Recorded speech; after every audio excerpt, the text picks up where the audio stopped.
Okay, everybody back again. Go here. Okay, that one's over. Oh boy. All right. Let's see here. Start this back up again. Apparently, you can't start a live early. I didn't realize that. Then, when it got to the time when it was supposed to start, it stopped. Okay, so whoops. Sorry about that. Okay, that was just a little extra live for all of you guys who were on beforehand and got bumped off. Uh, the Apparently, if you start a live early, then when it gets to the moment when it's supposed to start, it kicks you off of that live, and you have to start a new one. I've never done that before, so I guess that's good to know. All right, so what I was talking about was that I I got all these animals from this guy, Three Finger Jack, who lived down the street. And Jack asked me to take them because they just depressed him. They After his wife died, they just reminded him of all the time that he didn't spend with his wife. And so he asked me to buy them from him, which I mean it was like $250,000 worth of taxidermy. I couldn't buy them. I didn't have that kind of money. And so he said, "No, you can have them for $10,000." And I was like, "Jack, I'm not going to take your $250,000 worth of animals for $10,000." And so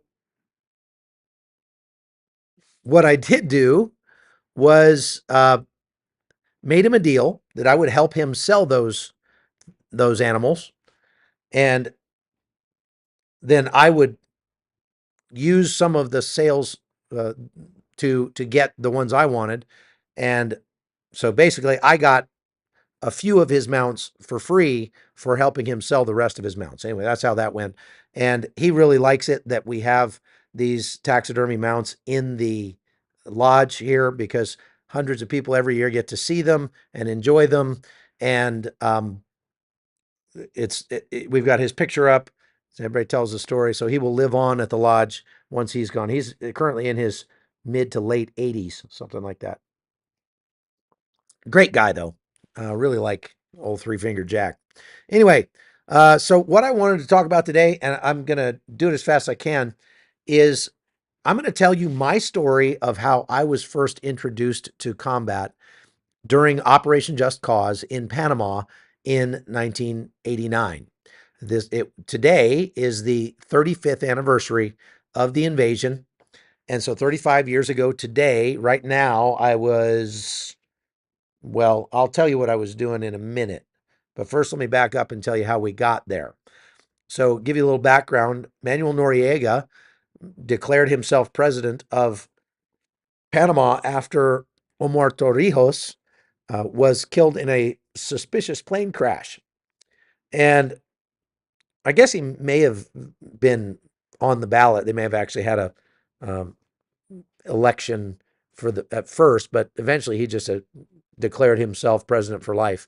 And so he became kind of a dictator down there. But he was also working partially for the CIA. He was on the CIA payroll, and it turned out he had a side hustle helping narco traffickers move their product through Latin America and do financial business in Panama. And so under George H.W. Bush, uh, the or I'm sorry, George Bush the first. Was that George H.W.? Yeah, I think so. Um, he basically declared him a criminal, and we went down there and removed him from power. So I was at that time 19 years old. I was a specialist, an E4 in the U.S. Army Rangers, 75th Ranger Regiment, Alpha Company 3rd of the 75th, out of Fort Benning, Georgia. And I had been in the military for about 2.5 years at that point, and I was a team leader for my unit. So I had about 5 guys that I was in charge of, including myself. And so that team leader is the lowest non-commissioned officer uh, position in the military. And I had just gotten out of Ranger School that earlier that year, 1989. My Ranger School class was 3-1989, so it got out early in 1989. And during my Ranger School, my time in Ranger School is a very arduous 61-day course that is a leadership school. It's not a special operations school or anything like that. It's a leadership course that teaches you how to lead men in the most stressful combat conditions. And in order to approximate the stress of combat, they can't shoot at you. They can't, uh, blow things up. They can't kill your buddies or anything like that that you would experience in real combat. So in order to stress you out every way possible, they take away your food, they take away your sleep, and they grade you on absolutely everything you do. They push you very, very hard, and they grade you all the time. There's always a guy standing around with a clipboard watching you, making notes. And if you score too low on any of the tasks that you're given, you get the boot. And so about 70% of the guys who start Ranger School don't finish. If they have more than that start to finish, they will make it harder to keep it at that level. And almost everyone in Ranger School gets uh, recycled at some point. I would say the majority of guys in Ranger School, even the ones who end up making it, end up having to redo at least one of the phases of Ranger School. They have a desert phase, a mountain phase, and a benning phase, um, city phase. They have a city week and then benning phase. Uh, and the the school is basically you're carrying a rucksack everywhere. You are getting one meal a day and no more than 2 hours of sleep a night, sometimes far less than that, sometimes 15 minutes of sleep. And you are um, just being graded on everything. As a matter of fact, at the end of each phase, you sit down with your squad and you grade each other. And there's 12 people in the squad. You have to grade each guy, give each guy a number from 1 to 12. And if you score in the bottom fourth, the bottom 25% of the of everybody's, you know, uh, grading, then you get recycled and you have to do that thing all over again. So it's very, very hard. So that 61 days can become up to 6 months of training. And guys regularly lose 20, 30. I lost about 40 pounds because I got sick right at the end and got dysentery. So by the time I got out of Ranger School, I looked like I had just escaped from a Turkish prison camp or something. So very, very difficult. One of the things they do is they pair you up with a guy when you get there, and he becomes your ranger buddy, and you go everywhere with your ranger buddy. You cannot be found without your ranger buddy. So you walk together, you eat together, you sleep together, you go to the latrine together, you do everything together. You're always with your ranger buddy. My ranger buddy was a guy named Philip Scott Lear. And Lear, I never knew his first names actually because you don't find out first names in the Army, at least not in my unit, we didn't. Um, and so Private Lear and I we were both PFCs at the time, and we struggled through Ranger School, and neither of us got recycled at all. We actually made it through first go, which is like amazing, especially for me because I was not your biggest stud going through Ranger School. I got like strep throat or pneumonia or something in the first phase and practically had to be carried around for the first phase. And then in the last phase, I got dysentery. Like I said, well, we all did. But anyway, so it's really amazing. There were guys that were far superior to me in terms of tactical and technical prowess who actually didn't make it through the first time because that's just the way the ball bounces, right?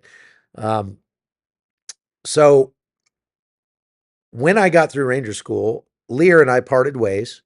Lear went back to his unit with the 2nd Ranger Battalion up in Fort Lewis, Washington, and I went back to Fort Benning.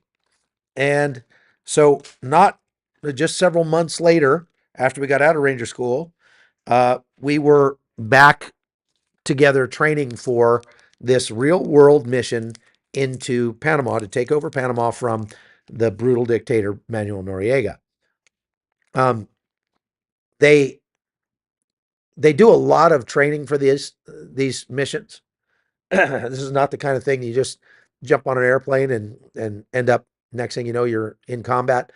So they did a tremendous amount of rehearsal, setting up, going so far as to set up a mock-up of the place that we would hit, built out of plywood, and we would we actually parachuted in Eglin Air Force Base and hit that mock-up. Um, Wait, was that for that mission?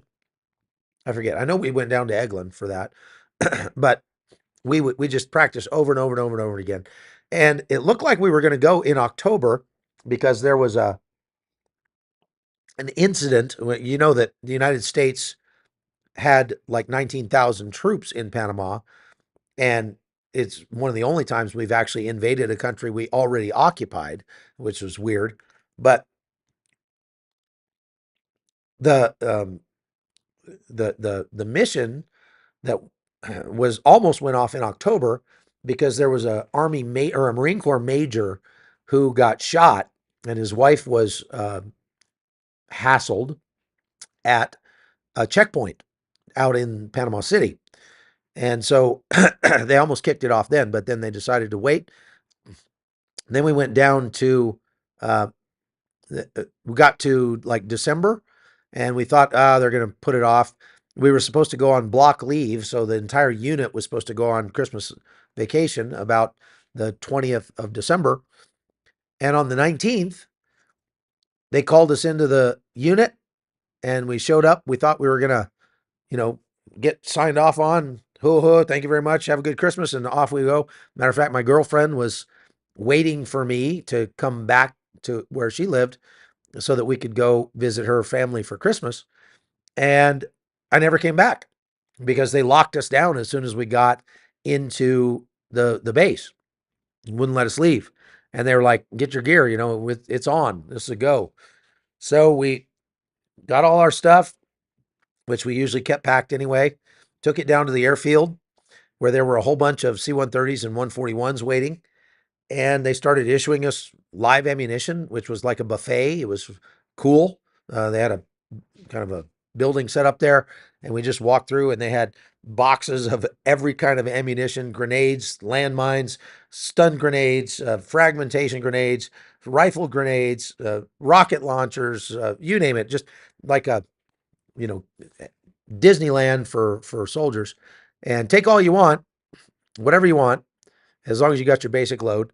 And so we all completely loaded up and then realized we had made a mistake because we have to carry all this stuff. And so some of us had rucksacks that weighed more than we did. So Stanley Barton says, "Did you know Noriega was a West Point graduate?" No, he was not a West Point graduate, actually. He was a graduate of the School of the Americas, which was a school that was given at Fort Benning specifically for foreigners. They don't put foreigners through West Point. But they did put them through at the time the School of the Americas. That's, I'm sure, what you mean, Stanley. Anyway, and if I'm wrong about that, send me a link. I'd really love to see that. But so we got all our ammo, and then we got our parachutes issued, and we laid around on the tarmac or in the hangar. It was freezing cold. It's kind of sleeting outside. We had to get all of our Jeeps and assault bikes and everything all loaded up, and I mean, it took a long time. And so then late that night, before we took off, the chaplain came down and got up on a little platform and called us all in and said a prayer for us. And boy, I didn't see anybody not bowing their head for that prayer, because there are no uh, atheists in foxholes, and there are no atheists right before you do a combat jump either. So we all got prayed for. We went and got on our aircraft, took off, and flew out over the Caribbean or the Atlantic someplace, and did circles out there until the planes caught up from Fort Lewis, Washington, and from Savannah, Georgia, from 1st Ranger Battalion, and wherever else they were coming from. And then we all flew down there. It was like 13 aircraft. And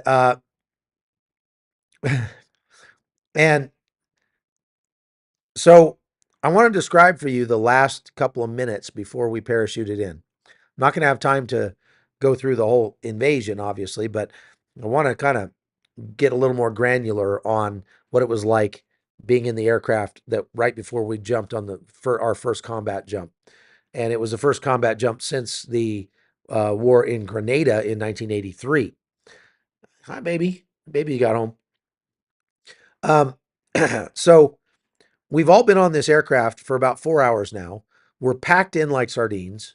We've got our uh, parachutes on. We're in our parachutes, and we have our rucksacks strapped to our waist, and they sit on your lap. So you've got like a 80-pound rucksack sitting on your lap for 4 hours, and you have you're so tight packed in there that your knees are intertwined with the knees of the guy sitting across from you. And so your rucksacks are almost like making a little tent like this. It was very uncomfortable. And of course, they're telling you it's going to be hot down there. It's going to be hot down there. So drink water, drink water, drink water. Everybody drink water. Well, if you're drinking water, you know what has to happen. So everybody, they're passing around this 5-gallon water jug, and everybody's drinking out of it. And by the time it got all the way around the aircraft, they had to pass it back around so that everybody could empty their bladders into it. And so that was uh, an exercise in frustration, I have to tell you, because you've got the straps of the parachute harness between your legs, very, very tight, and it's a little difficult to heed nature's call when you're in that situation and you're packed in there with all those other guys. So, um,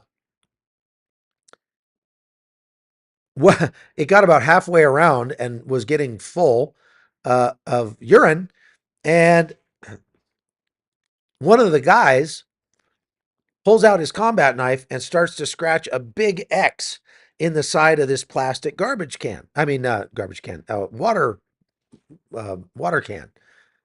And the battalion commander is sitting there, and he says, "Hey, Ranger, that's government property you're damaging there. What are you doing there?" And he said, "Well, sir, I just want to make sure they never feed us water out of this can again." And that's good thought. Good thought. So, um, we we get down as now it's about midnight. It's after midnight, 12:30, something like that, and we're starting to get close to the drop zone, which we were jumping into Rio Hato, and so I want to actually show you a picture of Rio Hato. Or I'm going to show you where it is in relation to Panama. So let's see here. Go to my map. Here's a map of Panama, and if we go down here, let's just make sure we are still rolling. I just got a phone call. My phone call didn't bump me off, did it? Okay. Yeah, we're good. All right. So Panama City is over here. All right. And it's the biggest city, obviously, a city of 1 million people that is in kind of the center of Panama. And what you'll notice here is that the Panama Canal goes north-south through almost north-south, not east-west. Okay. This is the Panama Canal going from Colon to Panama City. Where we jumped in was down here in Rio Hato, about 70 miles south of Panama City. And that's because there's an airstrip here. And if we go down to Rio Hato, you can see the airstrip. Now they call it Decameron, Playa Blanca. And so I've got photographs of this. But I'll show you here in a minute. Uh, actually, I have to be careful about showing you photographs because they demonetized my video yesterday because I was showing too many photographs apparently so I'm going to take a risk showing you the pictures that I have from the invasion, because I actually took photographs while I was there. I had a one of those little disposable cameras with me, and I took one or two rolls of pictures while I was uh, on the ground there. Playa Blanca is what it's called. So I was riding in the very first aircraft, which then we had, I think, 13 or 14 total aircraft that were in flying in trail, one behind the other, sort of offset a little bit. And we were spotting for, or the jump master, what they do with, they get you up, you stand up, you hook up your static line for your parachute to a cable inside the aircraft. Right before all that happened, about 5 minutes out, we um, recited the Ranger Creed. This is something that we recite every day before uh, our um, PT, and it goes like, recognizing that I volunteered as a ranger, fully knowing the hazards of my chosen profession, I will always endeavor to uphold the prestige, honor, and high esprit de corps of my ranger regiment. And then it goes, that's the R, and then the A is acknowledging the fact that a ranger is a more elite soldier who arrives at the cutting edge of battle by land, sea, or air. I accept the fact that as a ranger, my country expects me to move further, faster, and fight harder than any other soldier. And they have that. And never will I fail my comrades. I will always keep myself mentally alert, physically strong, and morally straight. And I will shoulder more than my share of the task, whatever that may be, 100% and then some. It just goes on and on and on. Okay. Ranger, right? Like that. I won't do the whole thing for you. You can look it up if you want to. But it's a very motivating thing, to have 100 guys, or I think we had that plane's rated for like 64 guys, and I think we had 112 or something on the plane. They really packed them in. And so we're all shouting at the top of our lungs, and we're all like, yeah. Well, I could hardly think of anything at that point because I had to go to the bathroom so bad. And I was like, I don't care if this is a suicide mission, just let me out that door because I got to go to the bathroom. And I got to get this parachute off to do that because this is just not, I was like on the beginning of that can coming around, and it hadn't come back around, and I had to go again. So it was very uncomfortable. So then they say, all right, stand up. Everybody stands up, hook up. Everybody hooks up. They got the doors open. The jump master is hanging out of the aircraft, holding on to the sides of the door, spotting for a island that's just before the airfield, just right offshore. And we're coming in from the ocean side. And so we go back to that map here. We are coming in from back here. Here's the island that we were spotting for. We should have been able to see out our, what's that, starboard side. And we're coming in like this onto this airfield. And then we're supposed to start dropping right here. And we're supposed to drop all the way down this airfield and land on the runway and take it over. Now, you'll notice one thing about this map, and that is that the Pan American Highway goes right across the airfield. And back in the day, now it's an underpass. It goes under the airstrip. But back then, it actually they had to stop traffic to land a plane. And so you'd have traffic going across this. It was kind of a weird setup, but it was just a 2-lane road at that time, the Pan American Highway.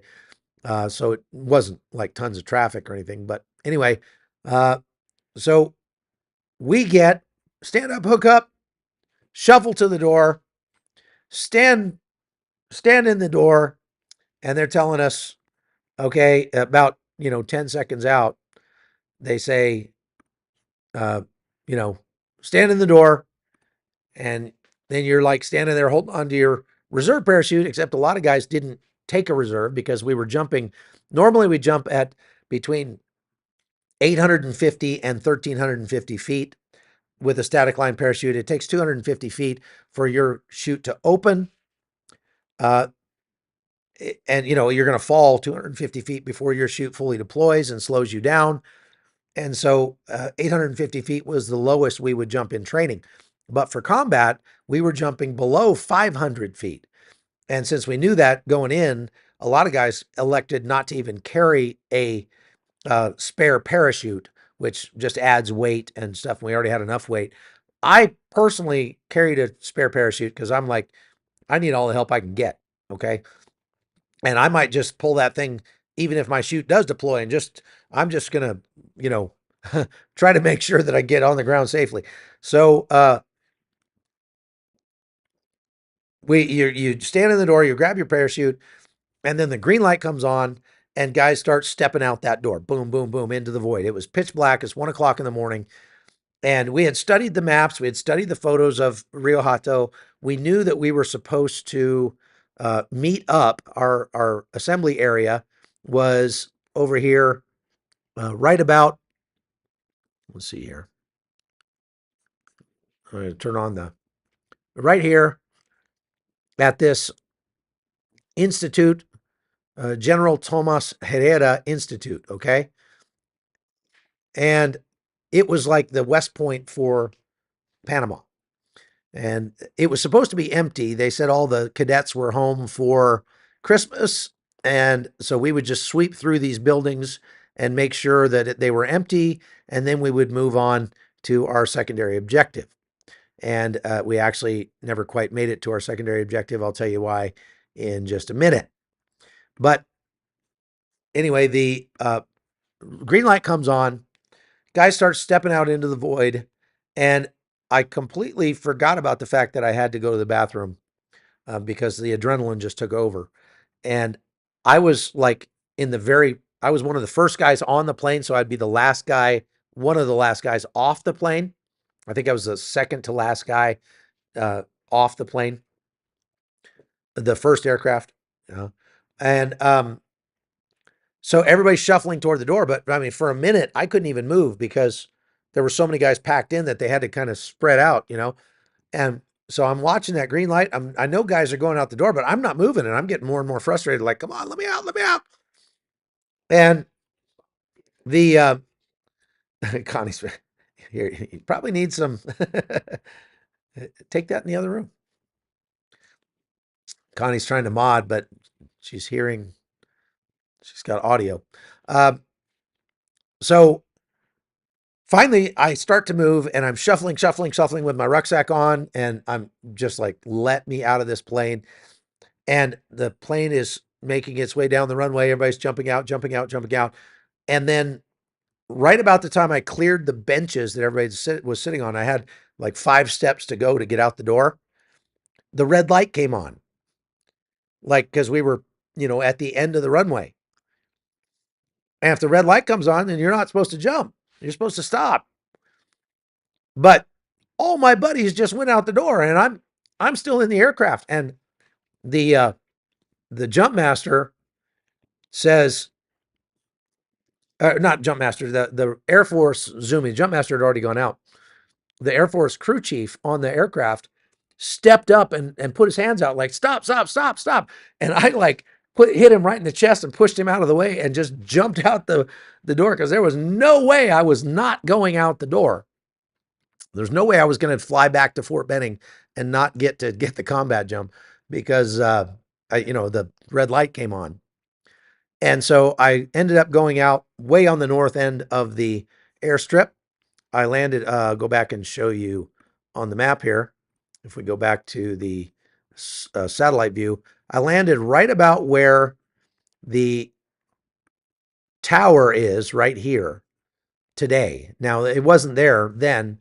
Back then, there was a village right here on the edge of the airstrip, and a little small village. I don't know why people live there or whatever, but it was like thatch roof huts and stuff that were over here. Today, it's the tower, but my parachute landed almost exactly where that tower sits. Okay. So I'm coming down. I go out the door and I'm facing north. Let's zoom back out a little bit. So I'm facing up this way, and I couldn't get any lights to give me some idea of where I was. I couldn't figure out where I was in terms of the map because I I couldn't see the airfield. It was back behind me. And so I was looking under my arms trying to figure out where I was. And when you drop out so low, we only had about 12 to 14 seconds in the air before we hit the ground. Because, like I said, it takes 250 feet before your chute even opens. And then you're only about 200 feet above the ground. And so you're falling at 17 feet a second. And so it was just a few seconds. And I could feel, I couldn't see it. It was pitch black. I couldn't see anything. There was no moon, but I could feel the ground coming up to meet me. I don't know how to describe it other than I could just feel it. And you're supposed to pull this release on your waist and let your rucksack fall down on a line that's attached to your waist. There's a 15-foot line to make your rucksack hang down below you so you don't land with your rucksack and it breaks your legs. But I didn't even have time to do that. And so I landed with my rucksack right hanging at my waist, and fortunately landed in a real marshy kind of ditch, right? Because just before I landed, uh, the last thing that happened, it all was happening so fast. I heard gunfire. It just snap, snap, snap, snap, and I didn't know what I was hearing because it wasn't the pow, pow, pow, pow, pow that you hear when you're shooting a gun. It was snap, snap, snap, the sound that you hear when bullets are going by you. And that was the first time I had heard that sound. But then I looked and I saw red tracer rounds coming up at me, floating through the air up at me and going through my parachute up above me. And then I realized, oh my gosh, somebody's shooting at me. And then right at that moment, oh my gosh, I'm landing, smash. And I hit the ground and I rolled over. And because you do they teach you to do like a parachute landing fall where you do your feet, your knees, and your buttocks and your side as you kind of roll over, and that keeps you from breaking your legs when you land, so you don't kind of post hole in. And so when I rolled over on my back and looked up, my chute was still inflated above me and was kind of slowly settling down on top of me. And I saw red tracer rounds go crack, crack, crack, crack, crack, right through my chute, above my head. But fortunately, I'd landed in a ditch, and so I was below the ground level, and I had cover, and they couldn't shoot me, whoever was shooting at me. And so I was like at that point imagining that there were guys running with machine guns running up to kill me right that moment, and I was in this harness. I was wrapped up in my parachute, my parachute lines. My weapon, you don't have your weapon in your hand. You put your weapon in a padded case on your side that's buckled down, and you have to unbuckle it. And it takes probably 30 seconds to get it unbuckled. I'll tell you, that was the longest 30 seconds of my life. So I'm laying there fighting with my weapon carrier, trying to get my weapon online. And I'm hearing gunfire, and I like just waiting to get killed. Really, I was really kind of frantic at that point. So I finally got my weapon out, and I was still in my harness, so I had to kind of unbuckle this and then unbuckle this and then try to wiggle my way out of my harness, and I was all caught up in my static lines and everything, and so then I had to get my rucksack, and I finally got it all set up. I don't know how long that took. It felt like an hour because there was gunfire still going on all around me. But I finally got that on, and I kind of made my way up to the edge of this little berm that I was behind, looking into that village. And there was nothing. Couldn't see anybody. I couldn't hear any shooting at that moment. It was all quiet. And so I listened, I didn't hear anything. There was a thatch roof hut right across. There was a little street. And so I ran across to that hut, and it didn't have any windows. It just had openings. So I stuck the weapon in there and realized it was kind of more of almost like a square gazebo or something. And so that was open. There was nobody in there. So I went inside that, and then I, kind of made my way through a couple of those buildings by myself, looking for my guys because I have to meet up with my guys. And all of a sudden I saw one of my guys. He was across the perpendicular street, the street that went toward the airfield, and his chute was hung up on a telephone pole, but it was short enough that he had actually he would hit the ground. So he was packing up his stuff and packing up his parachute, which like that's what you do in training, but you don't do that in combat. And so I was like, "What are you doing?" He was like rolling his parachute up. I was like, "Bulldog, bulldog," because that was our, um, we had a challenge and password, right? And it was just bulldog. And so I said, "Bulldog, bulldog, like, don't shoot me, you know." So he kind of looked up, and I realized it was one of my new guys that was in my squad named Dolson. And uh, went to run across to him. And so I ran out into that street. It was just like a one lane paved street. But as soon as I stepped out into the street, a machine gun opened up on me from off on my right. And I think it was the same one that had been shooting at me before because it had red tracers. And as I took like 3 steps out into that street, these red tracers started skipping off the pavement right in front of my feet. And so I kind of went and stopped and turned around and ran back where I'd come from. And then, kind of leaned down there and fired a few rounds back toward that, whoever was shooting at me. And they stopped shooting. And then I waited for a minute and they didn't shoot anymore. So then I tentatively like sprinted across that road over to where Dolson was. Nobody shooted at me. No, nobody shot at me again. I think we went over to where the shooting had come from and cleared that area and they were gone. They had taken off. So then we started trying to figure out where we were going. I thought for some reason that we had landed way south of the Pan American Highway. I'll go back to the map here. So I thought we had landed somewhere down in here, but really we were up in here. So I wanted to go south to find the highway, and the guy that I was with said, "No, no, no, I saw it to our south, so we needed to go south to get there." Um, and so I'm sorry, I thought we needed to go north to get to the highway. He said, "No, we need to go south." So I followed. I was like, okay. So we started making our way down this way over to right here on the Pan American Highway. And when we got to the highway, there was a lot of fighting going on up there. There was a gate right here on the edge of the Pan American Highway that they would close when a plane was going to land, right? But the gate was open, but there was a fuel truck that was in the middle of the road, like a fuel tanker truck right there in the middle of that road. And the driver of the truck had been shot and killed, and he was hanging out the door of the truck. It was like right about here where that happened.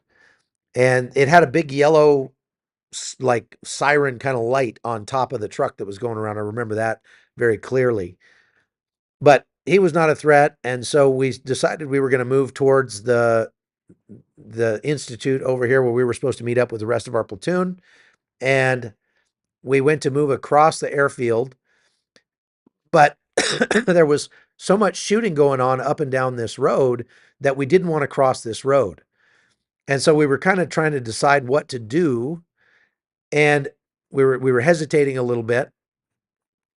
And then our uh, command sergeant major, the regimental command sergeant major, a guy named Leon Guerrero, Sergeant Major Leon Guerrero, just came striding right down the middle of the Pan American Highway, completely oblivious to all the bullets that were snapping by his body. He was just striding right down the middle of the highway, and he saw us like in the prone, like in the ditch on the side of the road, and he's like, "Ranger, let's go, move, move, move," And I was just so motivated by that guy because he was just fearless, standing out there in the middle of the road, right in the line of fire, didn't care. And so he motivated us to jump up and run across the road. And then we ran back to the map here. We ran down this way, coming like catty corner headed for these buildings, there was a radio tower over here that we could see lit up that was our beacon that we knew where to go. And so we were heading for that radio tower, and it was, well, we got about halfway across there. Hang on a sec. We got about halfway across there, and a car came around that truck that was in the edge of the road right there and started speeding across the Pan American Highway going across the airfield. Well, we had been told that airstrip was off limits, like nobody was to be allowed on there, and that it was no man's land. Like anybody that came out there was fair game. And so we all started shooting at that car. And my wife's here. She can talk to you. She's in the other room, I think. She'll hear me and she'll come. Connie, the maintenance guy's here. He needs to talk to you. So, um, we all started shooting at that car that was coming across the airstrip, and it skidded to a stop in the middle of the road there.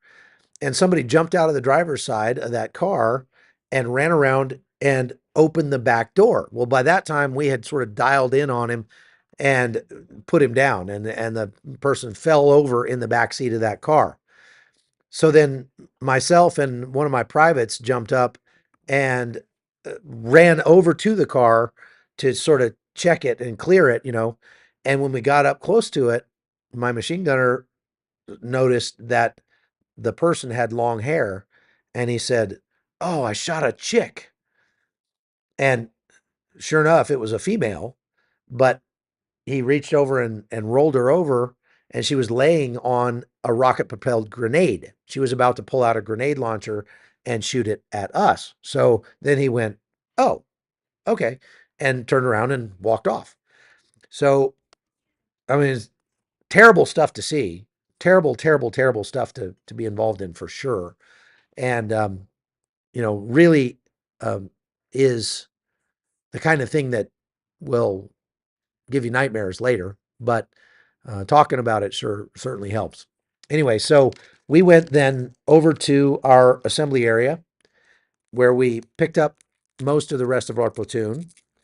And that's when things really got interesting, because that school that it was supposed to be empty for Christmas, and we were supposed to just blow through it real quick and clear it, make sure nobody was in there, and then move on to another objective. Well, we sent like 4 guys up to do that, to clear the building. We just stayed back in the tree line, and they called back on the radio and they said, "We hear voices inside this building." And so my platoon sergeant said, "Holton, you speak Spanish, don't you?" And I was like, a little. I had at that point like 3 years of high school Spanish, and that was it. And it had been a year since I had studied Spanish, or no, it had been 3 years since I had studied Spanish at that point. So I didn't know much in the way of Spanish, but I knew more than anybody else in my platoon. So I became the translator. So my platoon sergeant said, "Holton, get up there and tell those guys to come out with their hands up, and we won't shoot them." And he gave me this big message, and I was like, "Okay." So I ran up to where the edge of the building where the other 4 guys had kind of held up. And right before I got there, I heard this gigantic explosion, and I hit the dirt. And then I looked up, and my squad leader was there going, "Get up here, get up here." And so I went up there and I said, "What happened?" He said, "Oh, Harbison just fired a rifle grenade because he saw 2 guys come out of that door over there." And so I was like, "Okay, so there's definitely people in there." So he said, "Tell them to come out. Tell them we won't shoot them. Tell them." Well, the best I could manage was, "Venga acá, no muerto," like, "Come here, no die." It was about the best I could do. No, or "no dead," I guess is what I said. "Come here, no dead." And they were probably like, "What did he say?" And so nobody came out, not surprisingly. And so after I yelled at them a few times and nobody came out, the platoon sergeant called us on the radio and said, go clear hot, which means go in with your weapons blazing and kill anybody that's in those buildings. So we had practiced this a whole lot. That's one of the things that Rangers do a lot is room clearing. So we knew how to do that, but we'd obviously never done it in combat before. And so we went up to the first door, stacked up in a row, and the first two guys opened the door, threw a fragmentary grenade in there because they didn't have any flashbangs. Threw a frag grenade in the room, and then said frag out.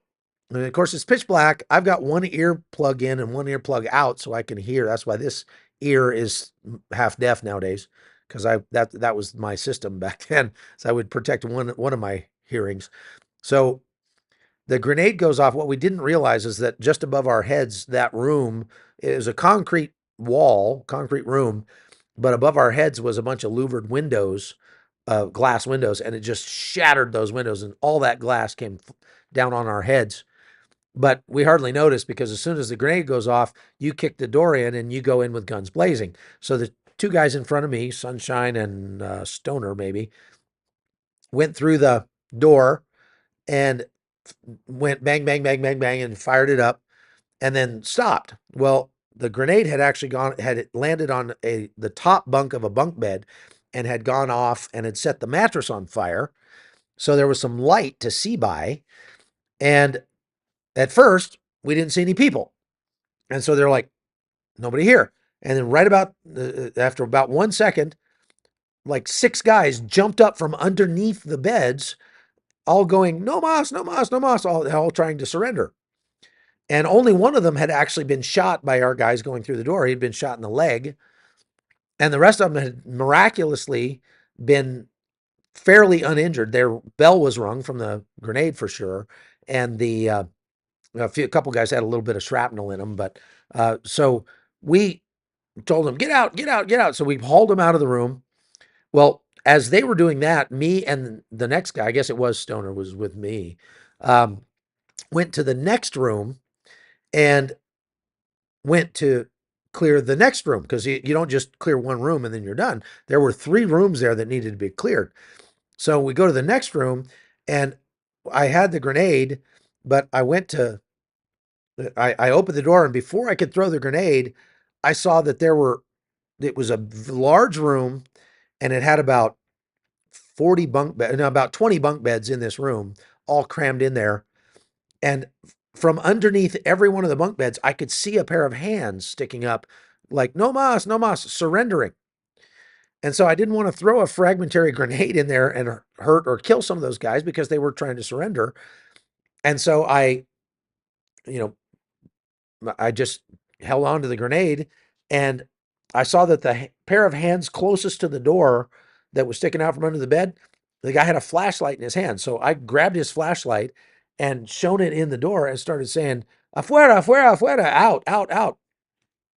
And these guys, um, like, all jumped up and started rushing the door at once. They all were trying to get out. And so I backed off a few feet and just held the flashlight on their hands, just watching their hands. Because if one of them had a weapon, a knife, a gun, whatever, I wanted to be able to see that.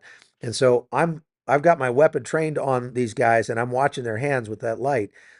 And I see a guy, come out, and he's got something metal in his hand like this.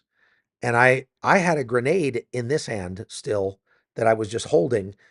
And I immediately saw that metal in his hand, and I thought, he's got a grenade. And I just almost shot that guy. And I started yelling, en la mano, en la mano.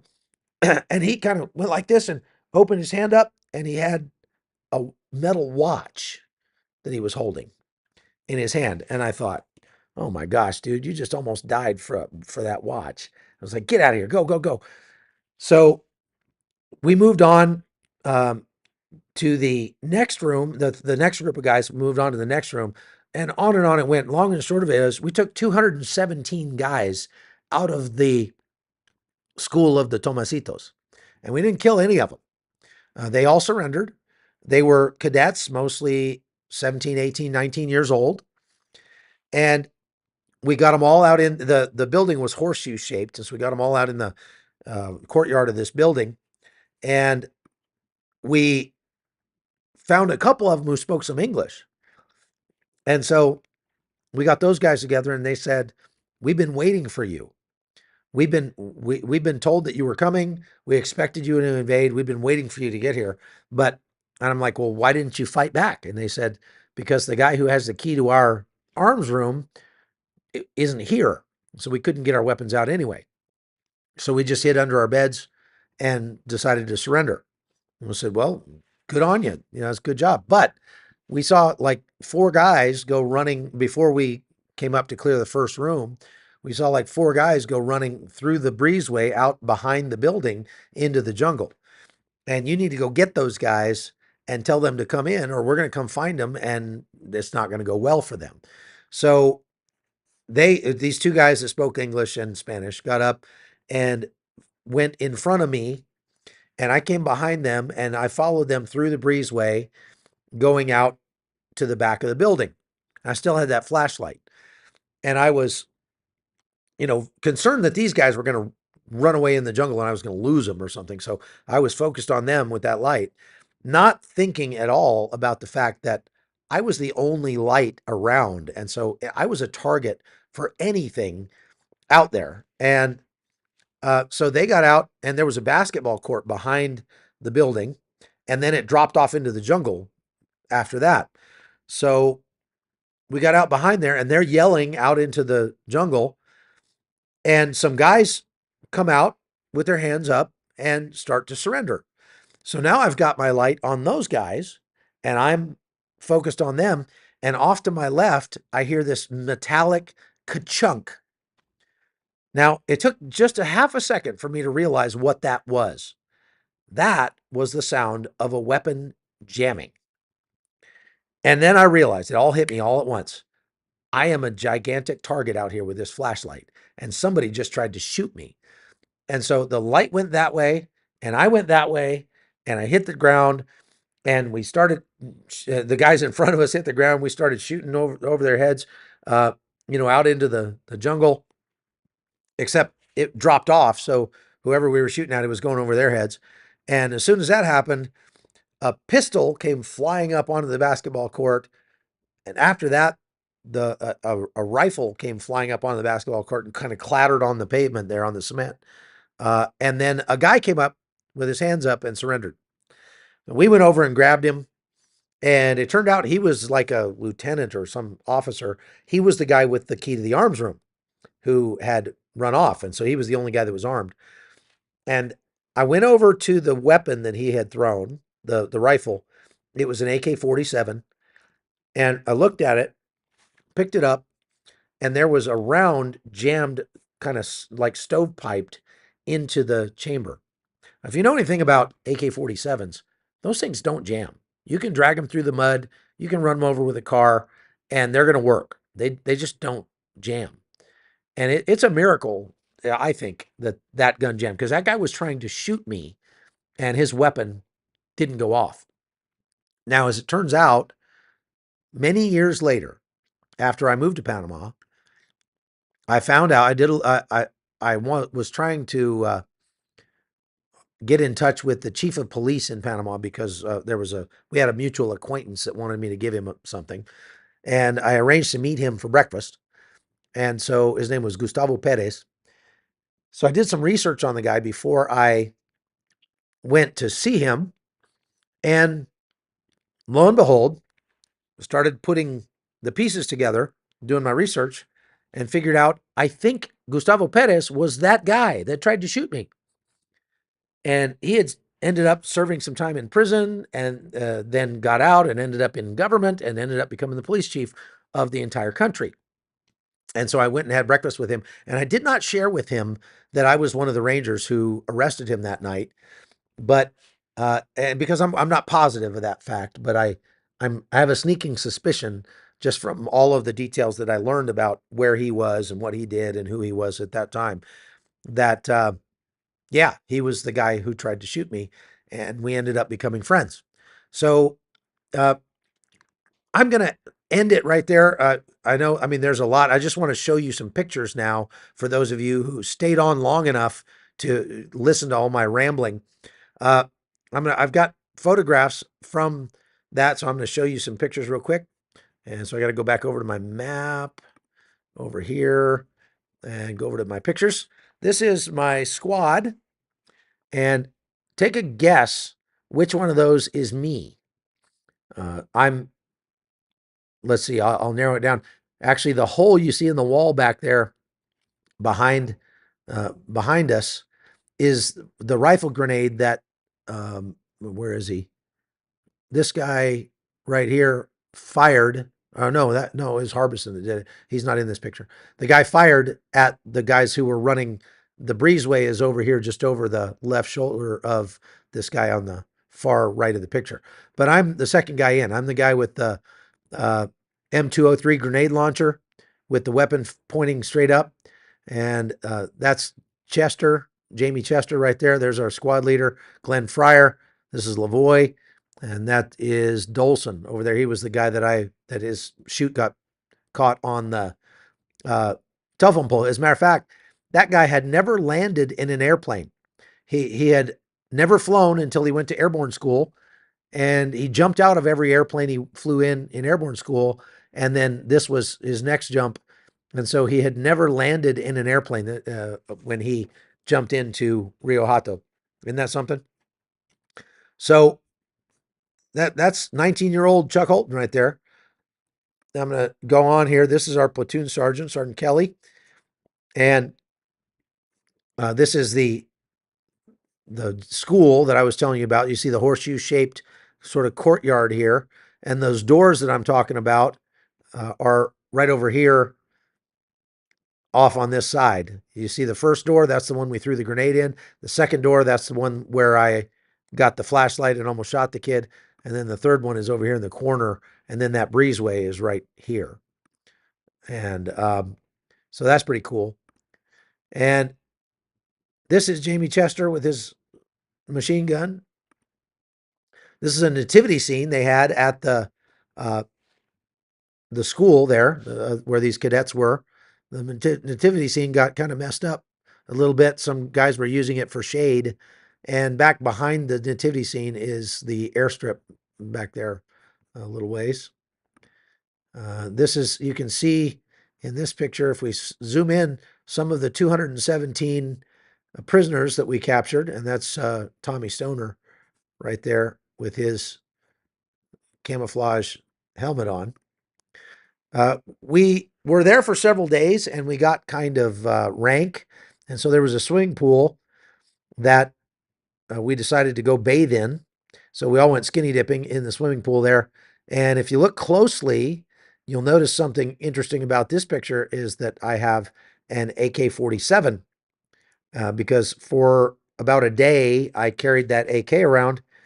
That's not the one that the guy tried to shoot me with. It's a different one because one of my privates landed on his weapon and bent the barrel on it so he couldn't use it. So I gave him my M203, and then I took that AK-47 for just, I don't know, 24 hours or so until I could get him another weapon, right?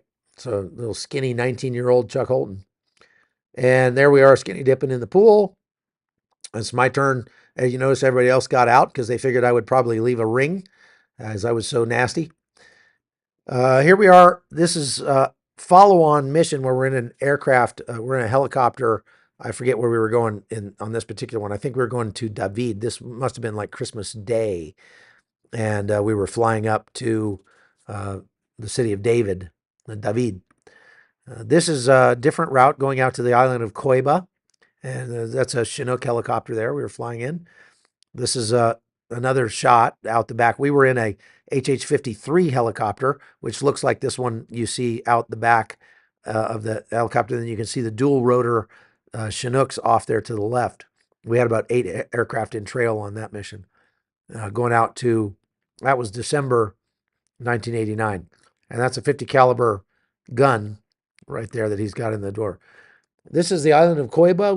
We took over and rescued some prisoners. I'll have to do a whole video about that. They had a prison. Coiba was a prison island, and this was the penitentiary there, which we ended up cleaning out. The living conditions were pretty bad. Later on, we got back. We ended up taking this ZSU 23-4, this anti-aircraft gun, and taking it back to Fort Benning with us. And it sits to this day out at the entrance of the 75th Ranger Regiment in Fort Benning, which is now called Fort Transvestite or something. They changed the name. I don't know what. So that's all. This is from training. That's not from the invasion. So those are some of the pictures that I have. Well, actually, there are more. I have more from the invasion. This is Fort Sherman. Boat ops is from training. That's another shot from Cueva. This is the governor's cat on the island of Cueva. This is us, my squad leader, taking a break in the governor's mansion on the island of Cueva after we took it over. Beautiful sunrise and the beach. Okay, this is a view of Rio Hato. This is the airstrip here. And if you zoom in, you can see this is what it looked like back in the day. It looks quite a bit different now, but you can see how the road just went right straight across the airstrip. And there's the school that we went and raided was over here on the left. Okay. And this is another shot from the air of Rio Hato. And there's the radio tower that I said that we were looking for. That was our beacon, told us where to go. This is all a golf course out here now and a Colombian drug money laundering project. And this is back on Coiba, the penitentiary. This is training. Okay, that's it. So that is my story, and I'm sticking to it. And I hope you enjoyed it. I hope you liked my story. And if you have any questions, I will look through here. One thing I wanted to point out is that if you want to read the rest of the story, you can get my book, A More Elite Soldier, which tells the entire story of the invasion, as well as stories about Ranger School and other training that we did, and kind of the story of my growing up into manhood through my time in the military, and just some of the great things that God did in my life throughout that time. So I hope you will pick up a copy of this. You can get them on Amazon, or while I'm here, you can get a signed copy by going to, I think, well, we had a link to them. You have to go to my shop. If you just send me an email with your address, we will send you the link for how to buy the book if you want to buy a signed copy of the book. So, yeah, get me on the Sean Ryan show. That'd be awesome. I'd love to do that. A More Elite Soldier. And you can get it from Amazon. It's not on audio, though. They won't let me do an audio version. Hey, do you know of any special weapons being tested used in that war? My brother Marine told me years ago they were testing laser-like weapons that melted. No, that's not true. They weren't testing laser weapons, but what they did use for the first time in history was the new B-1 bomber, the stealth bomber, dropped bombs on Rio Hato for the first time in combat. So they did actually, they always use combat as a laboratory to test out new weapons, and this one was no different. All right. So we're over an hour, but that's all I've got for you today. Oh, there's the Shopify. Okay. So if you look in the chat there, you can see the link to livefireinc.myshopify.com for a copy of A More Elite Soldier signed by Chuck Holton, yours truly. And you can get my other books there too. I've got, while I'm home here, I've got copies of Making Men and Prowess that I can sign as well. But other than that, those are all the books I've got. We've already given away all the rest of the books. So God bless you. Thank you for watching. And I hope you will like and share this and go over to chuckholton.com, become a supporter over there. And we will see you next time. Take care. Oh, wait, no, don't stop. Yes, no, stop.